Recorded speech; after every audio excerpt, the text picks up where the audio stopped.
గుండెపోటు గురించి, heart attack గురించి ఈ మధ్య చాలా సర్క్యులేట్ అవుతున్నాయండి. భయపడి చచ్చిపోతున్నారు లిటరల్‌గా. 20, 25 సంవత్సరాలకే గుండెపోటు వచ్చేసే వాళ్ళ సంగతి ఇంక చెప్పక్కర్లేదు. ప్రధానమైన కారణం కొలెస్టరాల్ అనుకుంటున్నారండి. కానీ కొలెస్టరాల్ కాదు, ఇంకా చాలా కారణాలున్నాయని చెప్తున్నారు. నేను చెప్తుంది కాదు, రీసెంట్‌గా ఒక మీటింగ్‌లో ఇండియాలో ఫేమస్ హార్ట్ సర్జన్ తెలుసు కదా!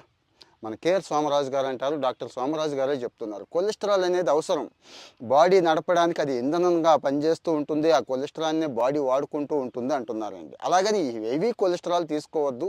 కొంతమంది అసలు కొలెస్టరాల్ లేని ఫుడ్ జీరో కొలెస్టరాల్‌కి వెళ్ళిపోతున్నారు చూడండి, అది ఇంకా ప్రమాదం అంటున్నారు. మరి కొలెస్టరాల్ కాకుండా ఇంకా ఏ కారణాలు ఉన్నాయి అని మీకు డౌట్ రావచ్చు కదా! క్రానిక్ ఇన్ఫ్లమేషన్ అండి. ఇన్ఫ్లమేషన్ అంటే మీకు అర్థమైంది కదా!